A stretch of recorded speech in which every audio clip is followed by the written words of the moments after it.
La Bible révèle que la fin de toute chose est proche et que Dieu appelle tout homme à pouvoir se réjouir de la seconde venue de Jésus-Christ. L'objectif de cette présentation est de vous préparer à être du nombre de ceux qui gardent les commandements de Dieu et le témoignage, la foi de Jésus-Christ. Bonjour Moïse. Bonjour Christophe. Bonjour à toutes et à tous. Et donc nous allons avoir un moment de questions-réponses avec vous par rapport aux prédications. Mais avant de ce faire, on va prier. Est-ce que tu peux prier pour nous, Moïse? Très bien. Pour la position, pour la prière. Père Céleste, nous te remercions grandement pour toutes tes grâces envers nous et pour ton Saint-Sabbat.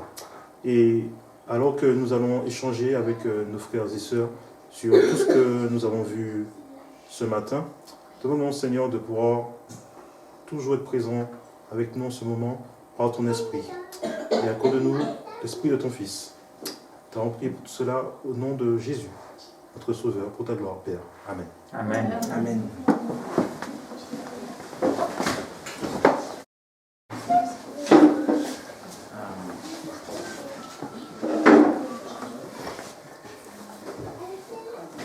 Ok, donc du coup, il s'agit d'un moment de questions-réponses et n'hésitez pas à pouvoir à poser vos questions. Les questions sont autorisées depuis Internet, donc depuis YouTube, depuis Samba, éventuellement aussi si vous voulez la poser par téléphone ou par webconférence. Voilà. Et aussi bien que ceux qui sont avec nous ici, dans l'Allier, vous pouvez intervenir. Si vous avez des questions par rapport à ce qui a été présenté ce matin, comme le thème c'est l'Égypte, et que c'est tout le nom qui est employé et le thème, donc en fait, voilà, s'il y a d'autres questions que vous avez, toujours sur le qui concerne l'Égypte, mais pas nécessairement que nous avons abordé, parce que comme on l'a dit, il s'agit d'un thème important, donc on n'avait pas la prétention de tout aborder, mais voilà, s'il y a des questions que vous avez sur certains textes, c'est le moment de pouvoir intervenir. N'hésitez pas.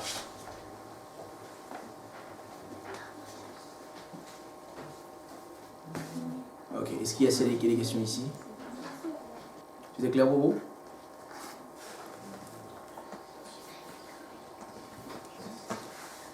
Alors, je vois là.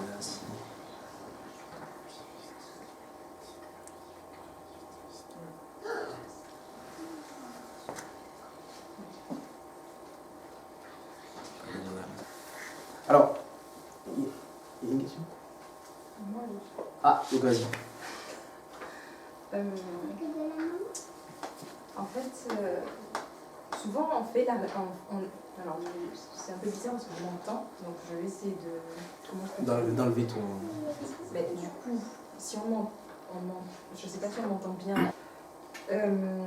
Souvent on fait référence à l'Égypte pour parler du monde en fait, de ceux qui ne sont pas dans la religion, notamment adventiste.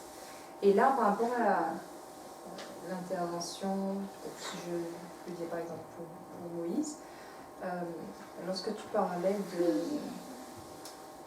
j'ai plus le terme que tu as utilisé, mais le fait de dire que c'était le groupe en fait, j'ai plus le terme. Là, est-ce que ça faisait effectivement référence à la dénomination adventiste ou toute autre dénomination? Voilà, est-ce que...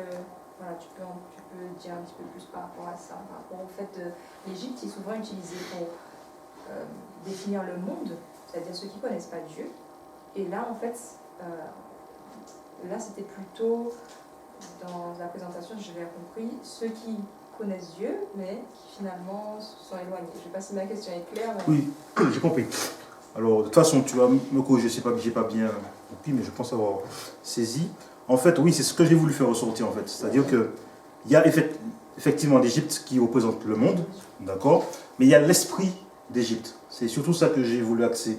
C'est-à-dire que l'esprit d'Égypte, c'est aussi connaître Dieu, en tout cas avoir le moyen de le servir, de le suivre, mais en fait, on refuse, en fait. Et là où c'est intéressant, c'est, par exemple, en fait, c'est surtout avec le pharaon qui était avec Joseph. D'accord? C'est ça qui est intéressant, en fait. Avant d'arriver au pharaon qui a fait de l'orgueil, le pharaon qui était avec Joseph n'était pas orgueilleux. D'accord? Il a compris, il a même reconnu l'intelligence supérieure de Joseph, sauf qu'il n'a pas fait les réformes qu'il fallait. Donc ça représente quand même une forme d'église qui comprend quelque chose, mais qui ne va pas au bout du raisonnement en fait, et qui ne fait pas les réformes. C'est ce rapprochement-là que j'ai fait avec, lorsque j'ai cité justement James White. Voilà. Est-ce que... J'aimerais juste compléter ce qu'il a dit. En fait, il y a plusieurs façons dont le monde est désigné. Dans l'Apocalypse, on va parler de Babylone, en faisant allusion aux systèmes religieux qui sont corrompus, mondanisés.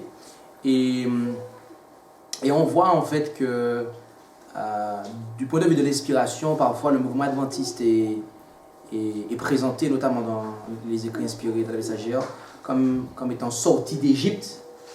Elle en parle notamment dans les premiers écrits, etc. Et en fait, on voit en fait que sous certains aspects, cela fait allusion en fait au monde, mais aussi aux églises en fait, apostates desquelles les adventistes sont sortis.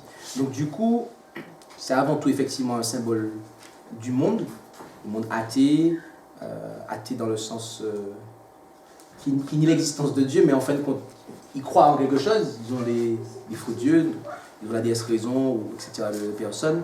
En France, il y a ce qu'on appelle le Panthéon. Le Panthéon, c'est quoi? C'est la maison qui abrite les dieux. Donc Voltaire, tout ça, enfin tous les gens qui sont au Panthéon, ce sont des dieux de la nation française. Donc il y a des dieux en France. C'est une nation athée, mais il y a des divinités. Mais c'est des faux dieux en fait. Et c'est des dieux qu'on va adorer, dans ce cœur on va lire les ouvrages de ces gens-là, on va s'en inspirer, on va dire ah c'est des modèles, c'est des références, etc. Bon, et donc du coup, et voilà, donc après il y a effectivement l'autre sens, le sens spirituel si on le regarde du point de vue religieux, voilà. Ok, merci. Alors il y a Marie-Lisa qui souhaite intervenir en audio. Donc il faudrait qu'on puisse mettre le haut-parleur pour qu'on entende dans l'enregistrement. Alors donne-nous quelques instants, Marie-Lisa. Ou puis j'active mon ordinateur au pire. C'est bon, tu peux y aller. Oui, bonsoir à tous. Merci. Est-ce qu'on m'entend? Oui.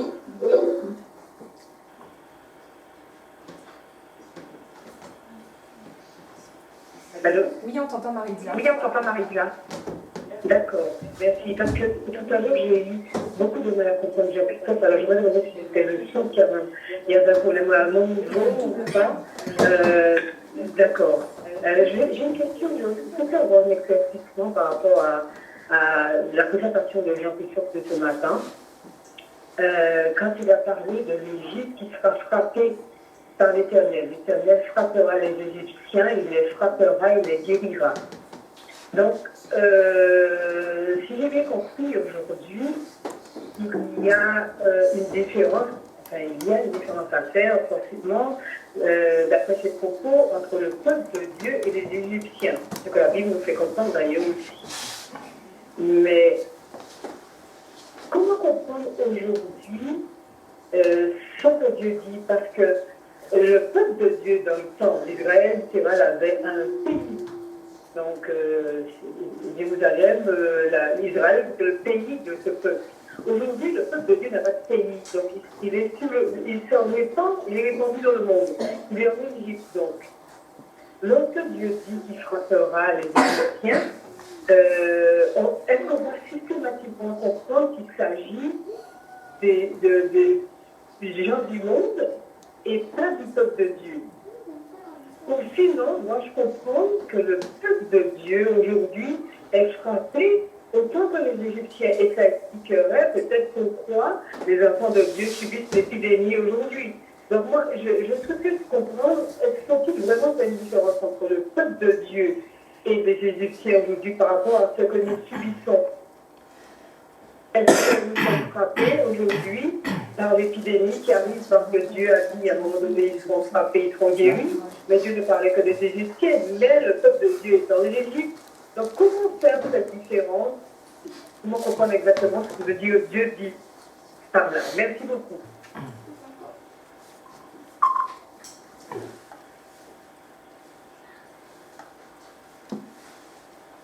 Test.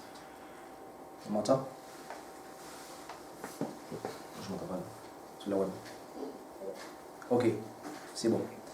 Alors, merci Marie-Lisa déjà pour ta question. Alors, ce qu'il faut réaliser, c'est que lorsqu'on prend Apocalypse 11, on voit que la France est le symbole du moins l'Égypte est pris comme symbole, Égypte et Sodome est pris comme symbole en fait de la France.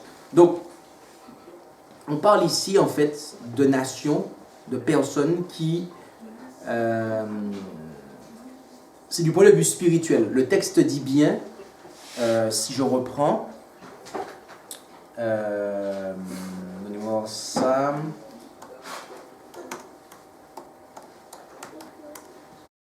Apocalypse 11, verset 8. Et dans un sens spirituel, Sodome et Égypte. D'accord? Donc, maintenant, la question est, le peuple de Dieu, en fait, n'a pas de terre. Ok? N'a pas de terre, c'est bien le cas. Et du coup, est-ce que c'est plus possible de me rappeler le fil de sa question? C'était quoi encore? Parce que tout ce qui s'est passé, c'était quoi sa question, grosso modo? Tu peux me la rappeler? Elle a dit que dans les passages, on voit que le peuple de Dieu, Israël, avait une terre en fait. Donc est-ce qu'aujourd'hui, dans le verset que tu avais utilisé, que l'Égypte sera frappée, il faut considérer que c'est une nation Ok, merci. Désolé, j'avais un petit trou de mémoire.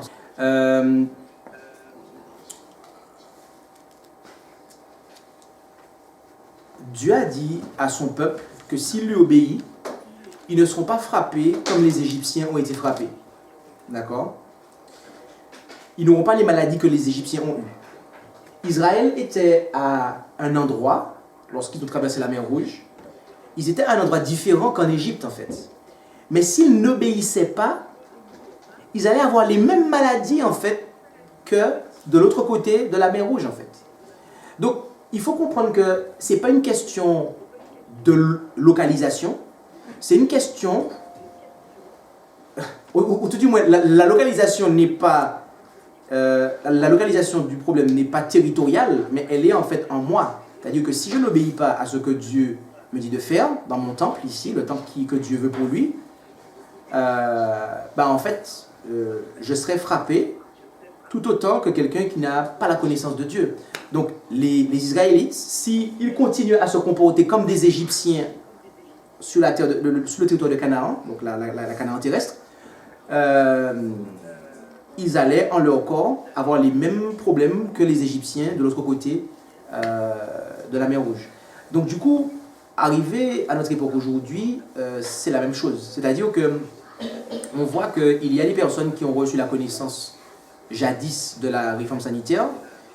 Il y a eu de manière corporative un rejet de ce message. Je ne pense pas que j'exagère quand je dis ça. Parce que quand vous avez une institution religieuse qui, en fait, mondialement parlant, je dirais, ment aux gens pour leur dire qu'ils peuvent en fait se faire inoculer sans danger pour leur santé, et que sous prétexte en plus que voilà, la messagère aurait fait ça, et qu'on voit en fait ce qui se passe. Après, ça manifeste en fait à qui on fait confiance. Donc soit on fait confiance à Dieu, soit on fait confiance au monde. En l'occurrence, quand on agit de la sorte, j'aurais des difficultés à dire qu'on fait confiance à Dieu. Donc du coup, c'est pas une question de territoire, c'est une question en fait d'obéissance. Dieu nous a donné des préceptes au travers de l'inspiration, il nous a éclairé sur voilà, la réforme sanitaire, etc. Tout comme il a donné des prescriptions en fait à Israël ancien. Et d'ailleurs, un certain nombre de prescriptions que nous avons, en fait, nous les tirons de principes logiques et cohérents et qui subsistent, en fait. Parce que, bien qu'il y avait l'aspect cérémoniel qui était mélangé à l'aspect hygiénique, mais l'aspect hygiénique du Deutéronome, de Lévitique, je veux dire, ça perdure, quoi. L'hygiène reste de l'hygiène. Donc du coup, donc voilà. Donc du coup, c'est pas une question en fait de territoire. Ayant un territoire ou pas, si on désobéit, la maladie va venir. Notre corps est constitué d'une façon.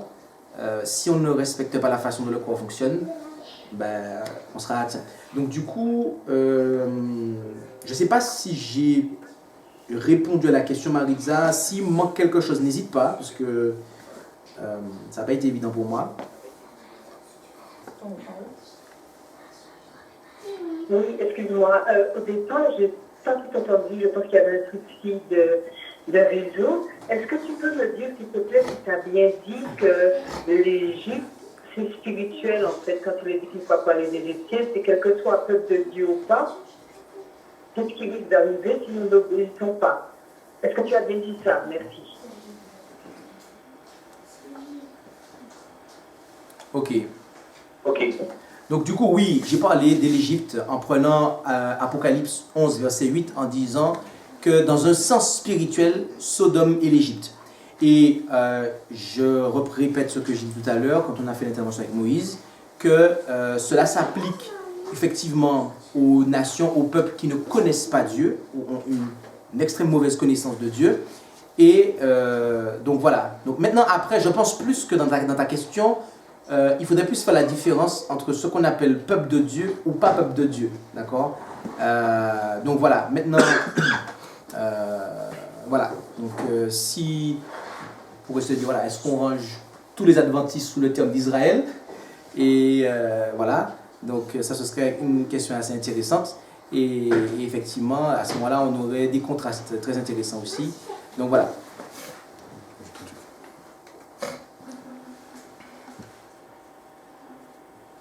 Aujourd'hui, donc on peut dire que même si on se dit adventiste, ou bien est-ce qu'on peut tirer la conclusion, peut-être je poserai ma question autrement, est-ce qu'on peut tirer la conclusion que ceux qui sont frappés par l'épidémie, par exemple, c'est tout en se disant peuple de Dieu, c'est peut-être parce qu'il y a des exigences auxquelles ils n'ont pas obéi? Est-ce qu'on peut aller jusque-là ou ça peut s'expliquer autrement? C'est là, est-ce que tu veux voir ce qui se passe dans le monde ou de manière générale? Il faut préciser.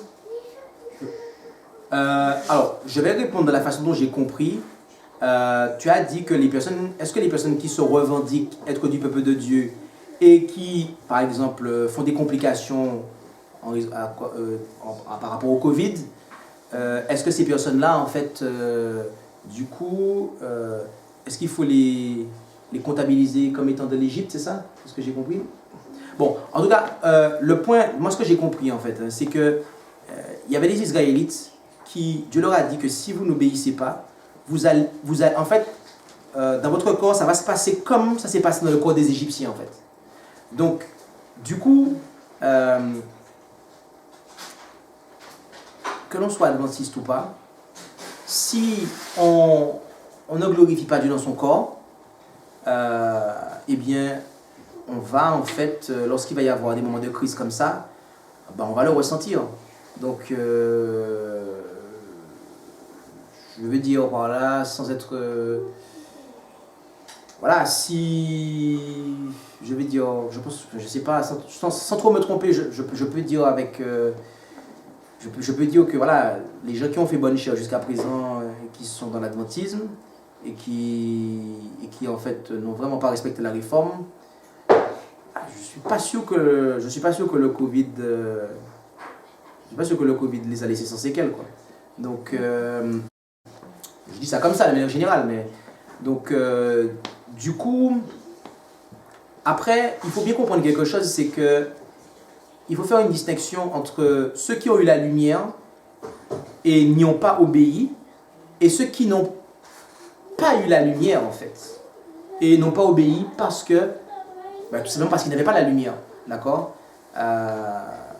Donc, dans l'adventisme en général, je vais dire, la connaissance est là. On a plus ou moins entendu parler d'une réforme sanitaire, etc. Même si on ne l'a pas présenté, mais je vais dire que la chose est là, en fait. Donc après, bon, Dieu jugera au cas par cas. Moi, je ne suis pas Dieu pour décider qui est-ce qui, bon, voilà, est coupable ou pas.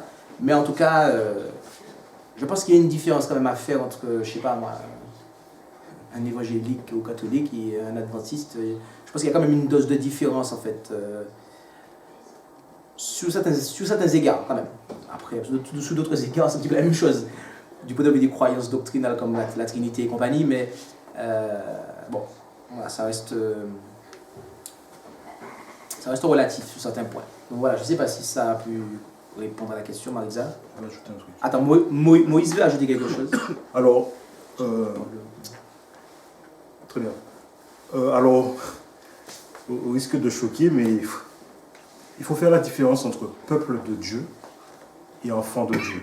C'est très important, parce que quand Dieu a appelé Israël, donc le peuple qui est en Égypte, c'était des Égyptiens, la plupart. La plupart, c'est des Égyptiens, sauf que les dirigeants, c'est-à-dire Moïse et Aaron, eux et les anciens, étaient en fait eux les dirigeants qui emmenaient le peuple dans une bonne direction.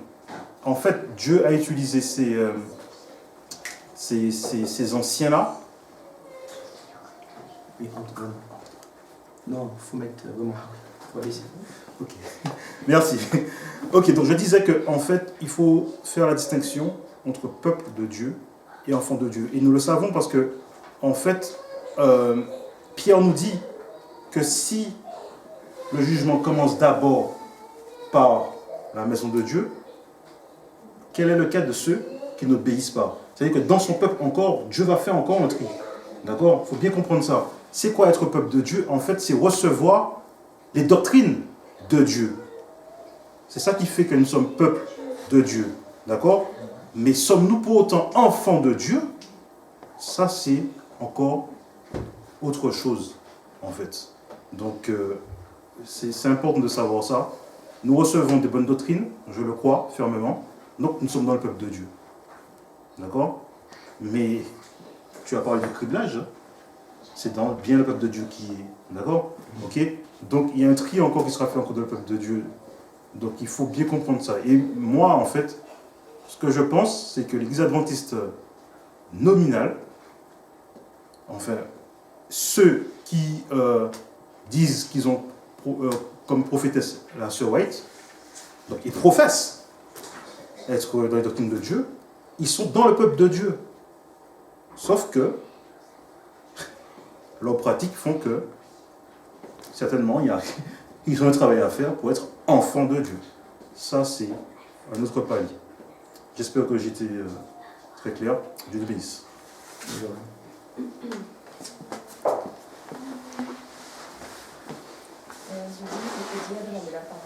Ok, vas-y.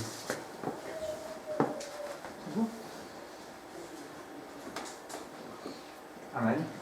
On entend. Bonjour à tous et à toutes. La question est adressée à toi, pasteur. C'est toi qui as parlé de ça. Il a été dit dans ta prédication, avec le texte à l'appui, que Dieu ne veut pas que son peuple fait alliance avec des étrangers, si je paraphrase. Sous peine d'être influencé en fait et tomber dans l'erreur, etc.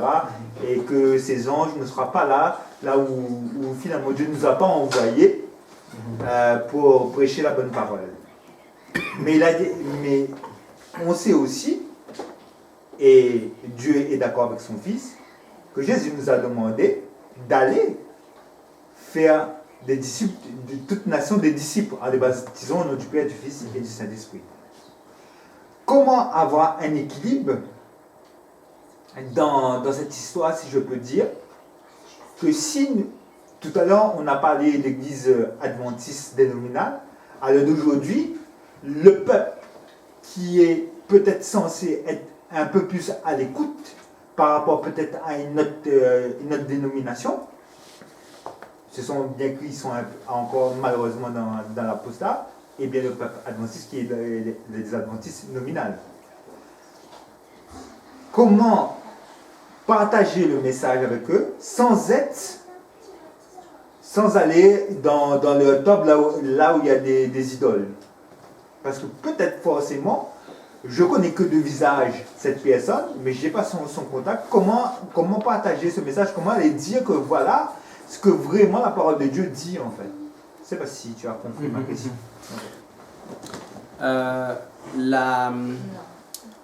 La réponse peut être, je peux l'apporter, que ce soit des adventistes ou des évangéliques ou des catholiques, c'est le même procédé en fait, voilà, qu'on soit clair. Il ne sera pas possible, vous ne pourrez pas aller faire du travail missionnaire dans un lieu bâtiment qui est réservé au culte catholique. Vous n'irez pas faire la même chose non plus dans un bâtiment réservé au lieu de culte pour des baptistes, pour des pentecôtistes, des évangéliques. C'est pas là que vous irez faire des travail missionnaires.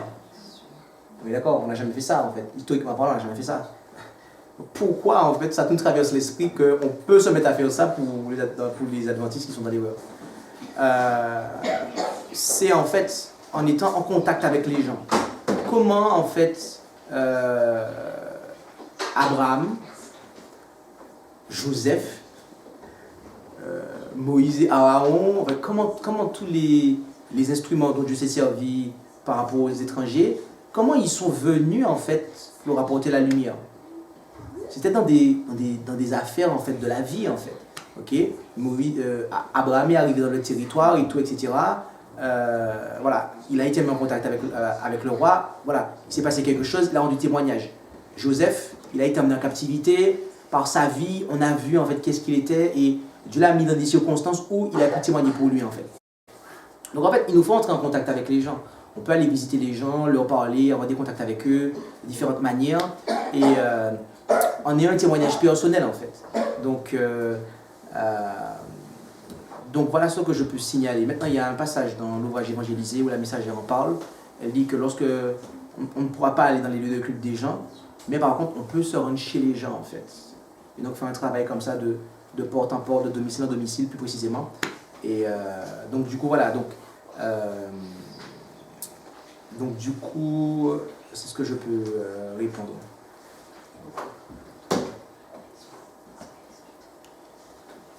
Ok, merci pour ta réponse. Et la citation que tu viens de faire, qui disait que la messagère, en fait, qui disait que finalement, on ne devait pas aller dans les temples, mais on peut aller chez des personnes, en fait. Est-ce que tu as cette référence, s'il te plaît, pour maintenant ou plus tard?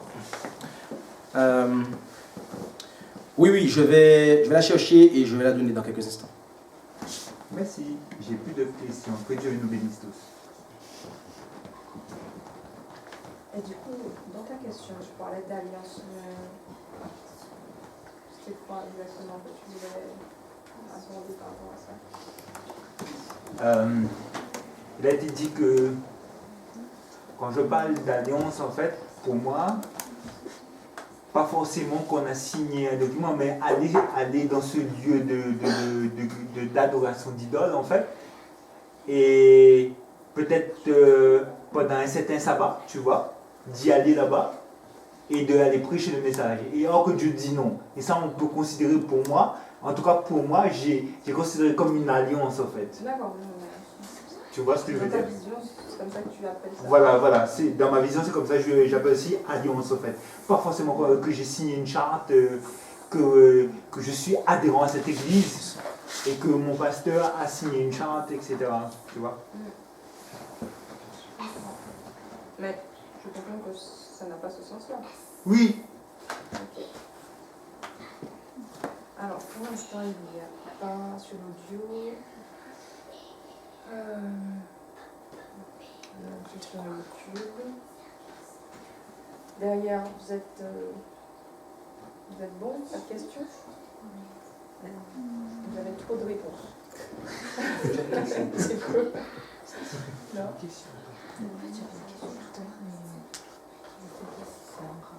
Mais c'est pas grave, pose la question. Allez, vas-y. Bah, si tu poses des gens, peut-être des Voilà, pose ta question. Il n'y a pas de honte. T'inquiète. Non, mais Alors, juste, désolé, 2 secondes. Lis la section 13 de foyer d'évangéliser et à partir de la page 389.2. D'accord, s'intitule le travail de maison en maison et en fait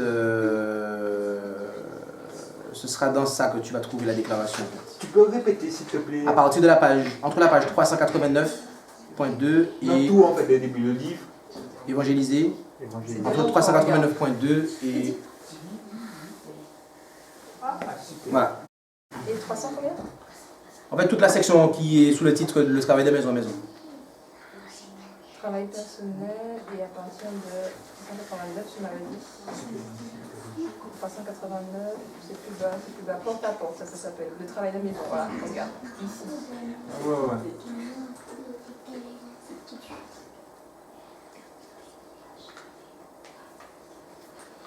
Ok.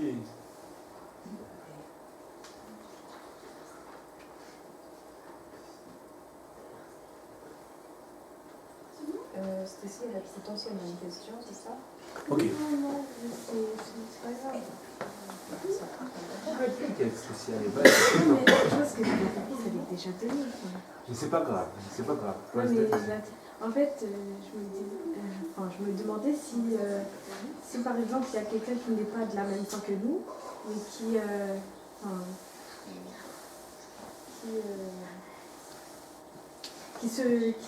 qui se convertit après. Est-ce qu'on peut se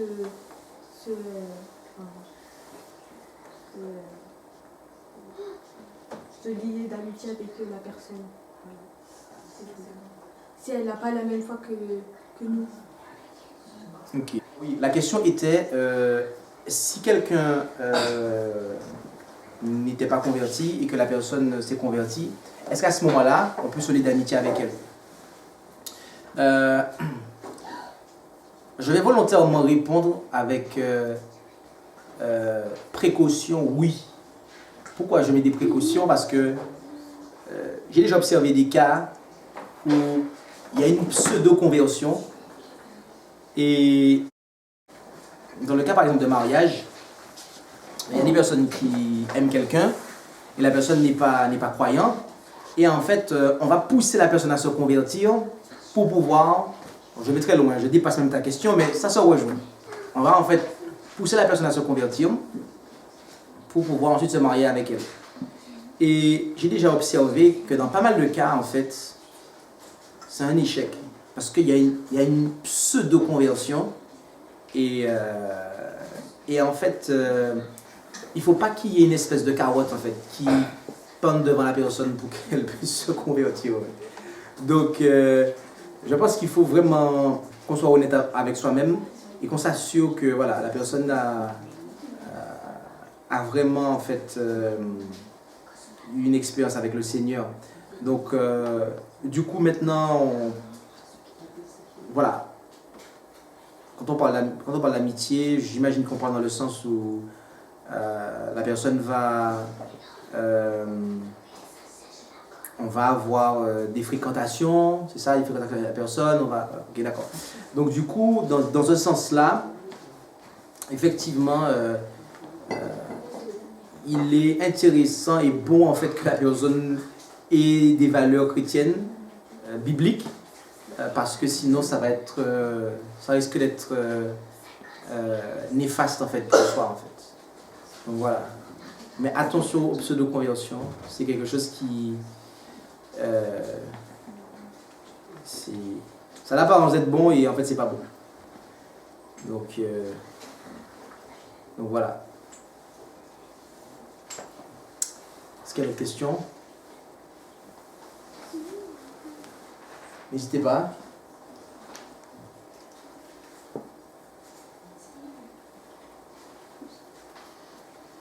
Il y a une question sur YouTube. Je te dis sans que tu mettes le micro. Je la lis. Ouais. Ok, on a une question, c'est la dernière. Bonsoir, bon sabbat. Voilà ma question. Et de savoir, les Égyptiens qui ont reçu les messages et après ils ont rejeté, est-ce pas pareil que l'adventisme moderne aujourd'hui?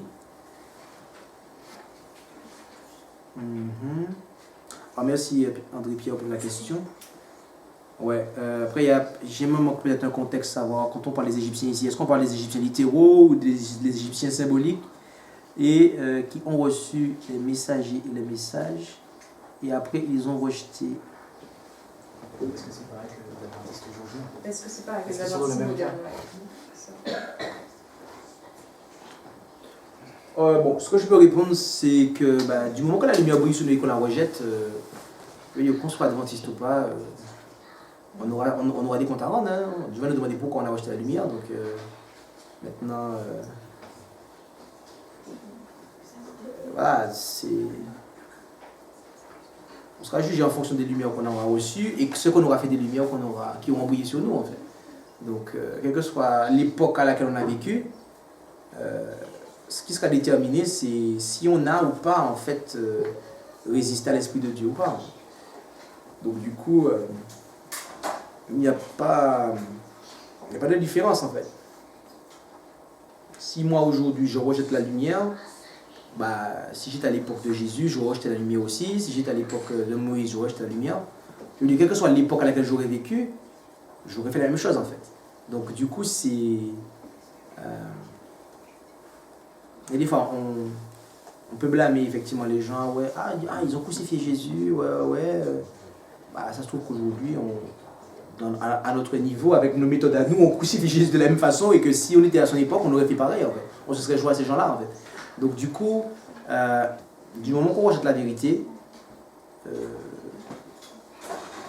faut comprendre, si aujourd'hui on rejette la vérité, si on est à l'époque de Jésus, on aurait été avec les pharisiens, les sadducéens, et on aurait crucifié là en fait. Donc c'est pas plus compliqué que ça en fait. Donc voilà.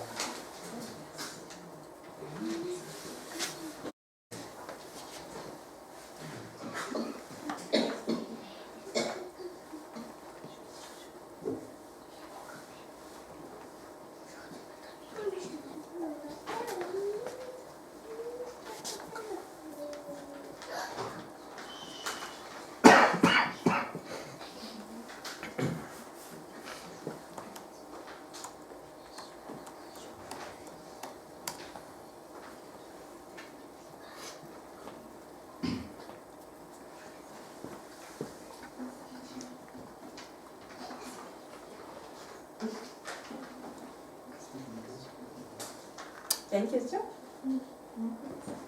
N'hésitez pas, si vous avez des questions, à intervenir.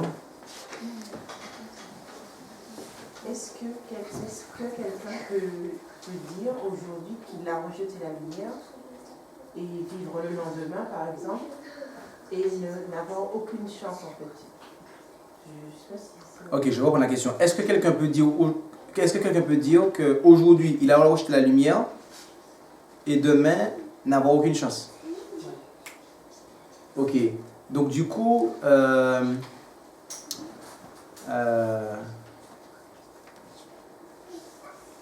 tu parles d'aujourd'hui et demain dans le sens strict du terme ou tu parles du passé, du futur de manière générale en fait? De manière générale en fait. En lien en fait avec le fait que le Saint-Esprit se retire. Ok. Le point qu'il faut voir, c'est que c'est une question d'habitude. Quand on va rejeter la lumière une fois, l'Esprit de Dieu va continuer à nous parler en fait. Mais on sera moins enclin à l'écouter. D'accord? Et donc du coup, c'est notre perception en fait de la voix de Dieu qui va diminuer. Non pas que la voix de Dieu va arrêter de nous parler, mais c'est que nous en fait, on va en fait devenir sourds en fait. Et c'est pour ça que il a été dit en Genèse 6 que les fils des hommes ont pris pour femmes les filles des hommes, et après on dit que l'Esprit de Dieu s'est retiré de la terre en fait. Parce qu'en fait, ils ont désobéi à Dieu, ils ont fait des alliances qu'ils ne devaient pas faire. Et donc forcément, quand on va s'éprendre d'amour pour quelqu'un qui ne craint pas Dieu, ben soi-même en fait, il ne faut pas se tromper, je veux dire, on va avoir moins d'amour pour Dieu, et donc on va déplaire à Dieu, et comme on l'a vu, on va en fait imiter, on va en fait imiter ce que fait la personne, voilà. Donc du coup, et donc arriver à un tel point que au bout des 120 ans, c'est les antédiluviens qui, malgré les prédications, ils étaient totalement corrompus en fait.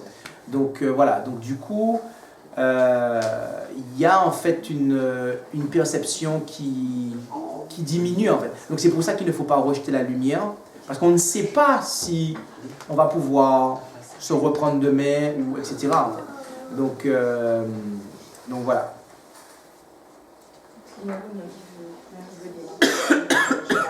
Vas-y. Bien.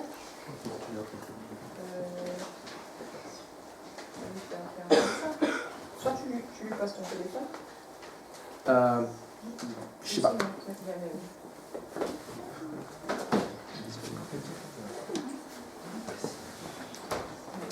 Bonjour à tous, c'est bon, ça va.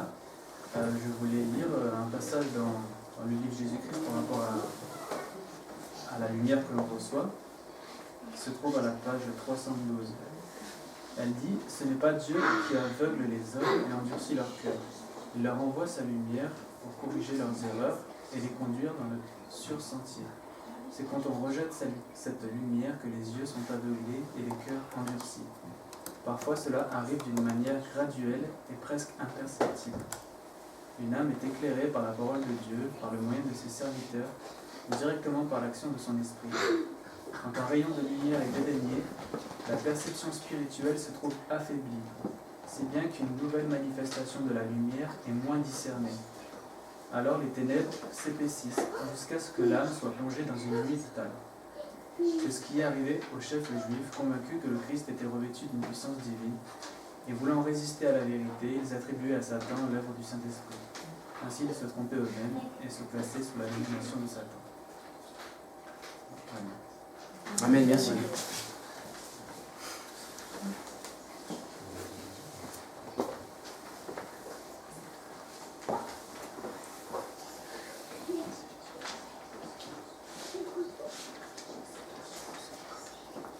Il y a aussi un passage dans la Bible qui est Matthieu 6, verset 23, où il est dit « Mais si ton corps est en mauvais état, je reprends. Mais si ton œil est en mauvais état, tout ton corps sera dans les ténèbres. Si donc la lumière qui est en toi est ténèbre, combien seront grandes ces ténèbres ?» D'accord? Donc, s'il y a un peu de ténèbres qu'on tolère, en fait, ça va s'agrandir, en fait. Donc, et les ténèbres, c'est l'absence de lumière. Donc, nécessairement, on court le risque, en rejetant la vérité, de s'enfoncer, en fait, dans les ténèbres. Donc, je n'ai pas dit que ça arrive obligatoirement, qu'on ne peut pas se reprendre derrière, mais on ne peut pas, en fait, présumer qu'on va, sans risque, se reprendre demain. On ne sait pas, en fait. Des fois, on glisse et on ne se reprend pas, en fait. Donc voilà.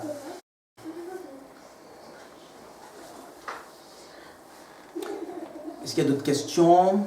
Est-ce qu'il y a des questions en ligne? Il reste 1 minute. Ouais. Sur YouTube, il n'y a pas de questions. Ok. Il y a un point que je voulais aborder, qui m'a paru assez intéressant. Et parfois, on prend l'exemple de Joseph. Là, on m'entend? Là, est-ce qu'on m'entend là comme ça? Voilà. Voilà, parfois on prend l'exemple de Joseph en fait, en disant que Joseph il était gouverneur d'Égypte et qu'il y a des gens qui prennent ça comme exemple pour pouvoir justifier qu'on fasse des carrières en fait politiques ou etc. Et il faut bien comprendre que Joseph n'avait pas pour intention d'être gouverneur d'Égypte. D'accord? Joseph n'avait pas pour intention d'être gouverneur d'Égypte, pas plus que Daniel avait pour intention d'arriver là où est-ce qu'il est arrivé en fait. Bon. On m'a posé une question par rapport au travail. aux études, etc. Est-ce que, comment on doit en fait s'orienter? Est-ce que les enfants, quel travail les enfants de Dieu doivent faire, etc., etc. En fait. Et il y a un passage en fait, qui est en 1 Corinthiens 7, verset 20. 1 Corinthiens 7, verset 20.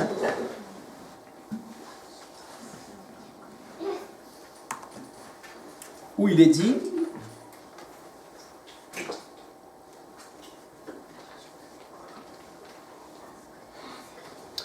que chacun demeure dans l'état où il était lorsqu'il a été appelé. D'accord?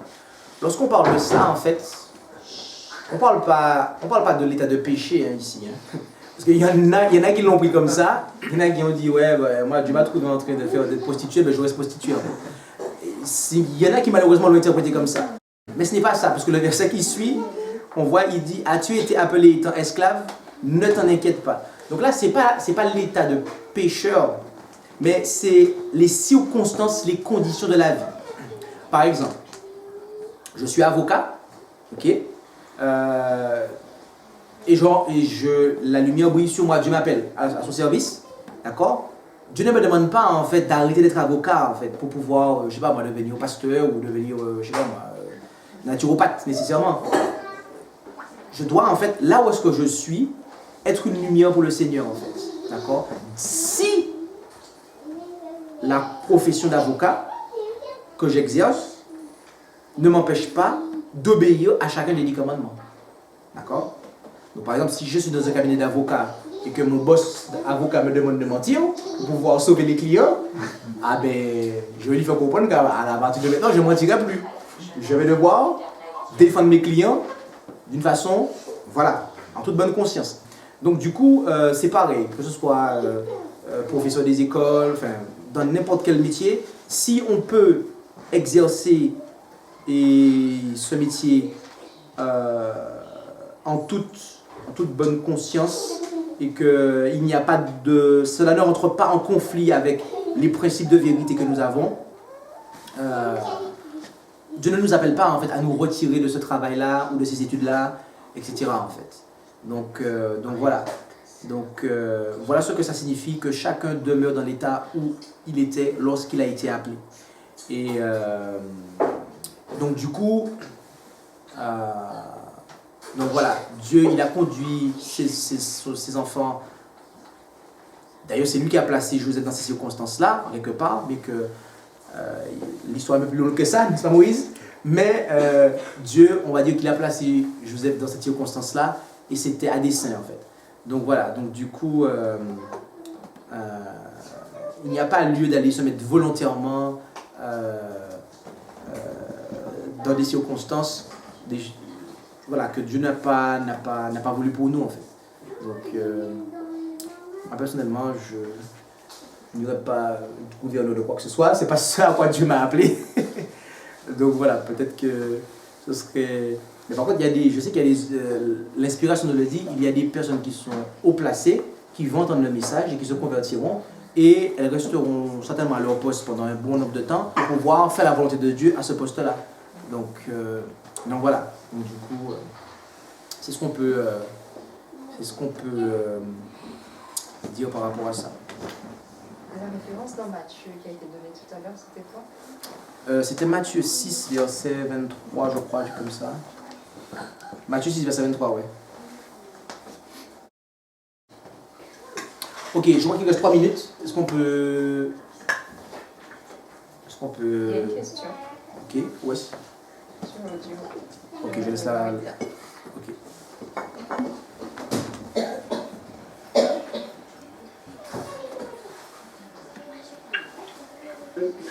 Je peux? Oui, Marie Darazi. Marie Darazi. Merci. Je voudrais dire merci à Jean-Christophe pour ce matin, pour un élément de son intervention. Lorsqu'il a parlé de ces mouvements qui prennent de plus en plus de place concernant les Israélites noirs. C'est vrai que j'ai écouté 2 de ces arguments lors d'une autre prédication, et notamment l'un où il disait que Elle n'était pas noire. Je ne sais pas si tu crois, elle n'était pas noire, puisque les autres étaient plus clairs qu'elle, etc. Si j'ai bien retenu. Et je me disais, mais est-ce que ce n'est pas un peu léger par rapport à tous ces gens qui font des recherches aujourd'hui et qui nous disent plein de choses? Parce que les mouvements sont très forts par rapport à cela. Et, mais lorsque j'ai vu notamment quelqu'un de ma connaissance, en fait, une amie, quand j'ai vu l'orientation que ça prend dans son esprit, comment elle milite, effectivement, et étant persuadée que les Israélites sont des Noirs, et comme elle milite face à ce mouvement, je me suis dit, peut-être bien qu'il y a un piège, parce que quand Jean-Christophe a dit qu'on se prépare pour accepter la loi du dimanche, quand on adopte ce genre d'idée, mais je me suis posé la question, est-ce que ça n'allait pas trop vite? Mais il a redit certaines choses ce matin. J'ai compris effectivement que c'est faux, effectivement par rapport à ce qu'il a donné. Et je voudrais remercier pour le Seigneur et remercier Jean-Christophe pour ses lumières apportées par rapport aux Israélites qui étaient noirs. Merci.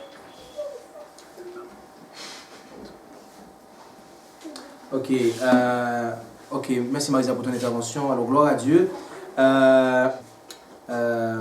J'aimerais faire une petite précision par rapport à ça. J'ai eu l'occasion de dire que, en tout cas ce matin, que ça a commencé avec les Israélites noirs, donc ça commence avec le mouvement panafricain, et aujourd'hui on a le mouvement kémite ou kémet, d'accord, donc il est vraiment basé sur l'Égypte en fait. Je n'ai pas en fait développé ça parce que ça aurait pris trop de temps, mais j'en avais qu'une heure pour le faire.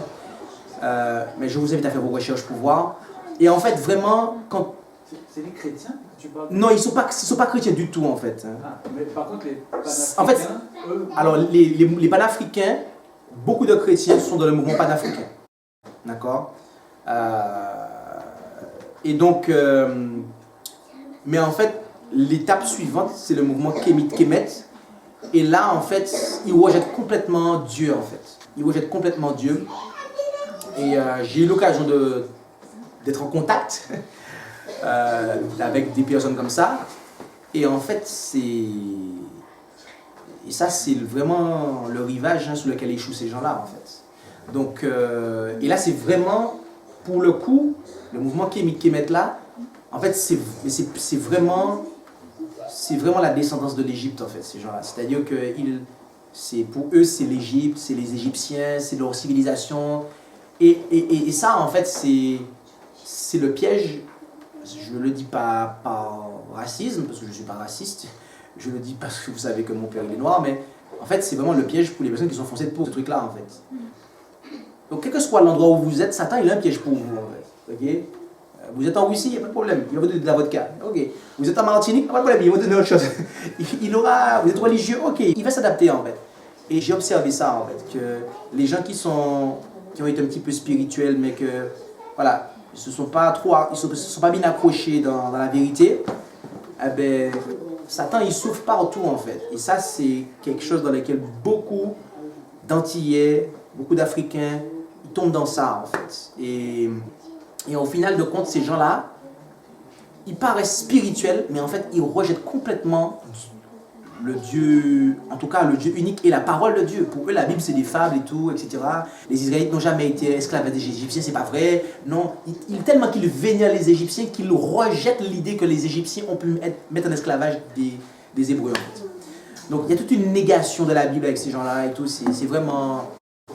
Et c'est pas une petite chose, en fait. Je vous dis franchement, ce mouvement-là, c'est pas une petite chose. Et donc voilà, ce que je voulais juste rajouter, en fait.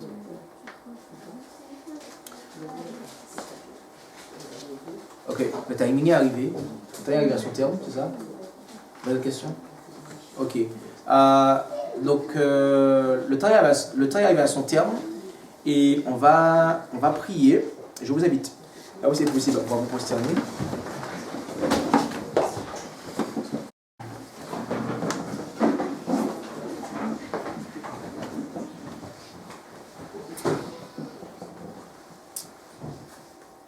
Notre Dieu, notre Père Céleste, merci pour ce moment que tu nous as donné de pouvoir passer en échange, de manière à pouvoir clarifier des points. Et nous te remercions de ce que tu nous permets de mieux comprendre eh bien, ta parole. Et nous n'avons peut-être pas la réponse très précise à toutes les questions. Et nous savons que nous pouvons compter sur ton secours et le secours de l'Esprit de Jésus, l'Esprit de vérité, pour être éclairés. Alors, nous te remercions de ce que nous avons pu arriver jusqu'ici et de ce que nous avons pu tenir ce séminaire sous ton regard béni. Et tu vois que cette journée de sabbat n'est pas terminée, qu'il y a d'autres choses qui doivent venir après. Alors, nous te demandons de continuer à être avec nous et que nous puissions continuer à avoir nos regards fixés sur toi et sur Jésus. Merci pour tous tes bienfaits, ton amour et ta grâce. Et nous t'en prions en Jésus et pour ta gloire, Père. Amen. Amen. Merci d'avoir écouté cette présentation avec intérêt. Pour plus d'informations, consultez notre site internet lereste.org et suivez-nous sur Facebook ainsi que sur YouTube à @lereste. Vous pouvez aussi nous contacter par email à info@lereste.org ou par téléphone au +33 6 12 60 13 69.